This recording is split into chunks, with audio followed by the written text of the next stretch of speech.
The theory of evolution by natural selection proposed by Charles Darwin in his seminal work On the Origin of Species, published in 1859, revolutionized our understanding of life on Earth.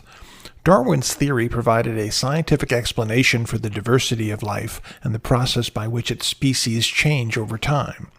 This article delves into the principles of Darwin's theory, provides examples to illustrate the concepts, and draws conclusions on its significance and implications.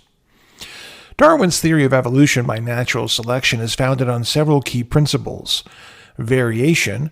Within any given population, individuals exhibit variations in traits. These differences can be in size, color, shape, behavior, or other characteristics. Inheritance. Traits are inheritable, meaning they can be passed from one generation to the next. While Darwin was not aware of the genetic mechanisms underlying inheritance, he recognized that offspring tend to resemble their parents. Overproduction. Organisms produce more offspring than can survive to adulthood. This leads to competition for limited resources such as food, shelter, and mates. Differential survival and reproduction. Individuals with traits that confer a survival or reproductive advantage are more likely to survive and reproduce. These advantageous traits become more common in the population over time. Adaptation. Over many generations, the accumulation of advantageous traits can lead to adaptations, features that enhance an organism's ability to survive and reproduce in a particular environment. Examples of natural selection. Peppered moth. Pre-industrial revolution, the majority of peppered moths in England were light-colored, which camouflaged them against the lichen-covered trees. Post-industrial revolution, pollution killed the lichens and darkened the tree barks with soot. Dark-colored moths, previously rare, had a survival advantage because they were less visible to predators. Over time, the dark-colored moths became more common, a clear example of natural selection driven by environmental change. Galapagos finches.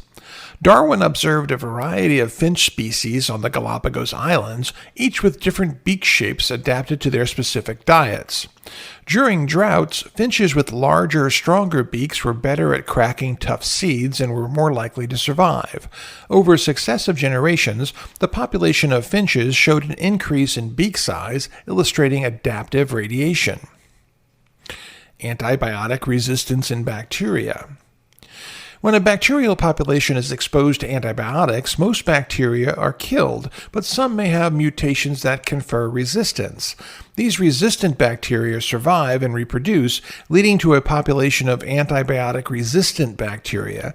This is a modern example of natural selection, highlighting the ongoing relevance of Darwin's theory in understanding contemporary issues in medicine. Darwin's theory of evolution by natural selection fundamentally changed the way we understand biological diversity and the process that shaped life on Earth. Its implications are vast and far-reaching. It provides a unifying framework for interpreting the relationships between different forms of life and their adaptations to various environments. The theory drives research in fields such as genetics, paleontology, and ecology, continually enhancing our understanding of life's complexity and history. Understanding natural selection helps in developing strategies to conserve endangered species and manage ecosystems effectively by recognizing the importance of genetic diversity and adaptive potential. Insights into evolution and natural selection are crucial in combating disease, managing antibiotic resistance, and developing new treatments by anticipating how pathogens might evolve. In conclusion, Charles Darwin's theory of evolution by natural selection is a cornerstone of modern biology. It explains the dynamic, interconnected nature of life, offering a powerful lens through which we can explore and appreciate the natural world. Through continuous study and application of evolutionary principles, we can address some of the most pressing challenges facing humanity today.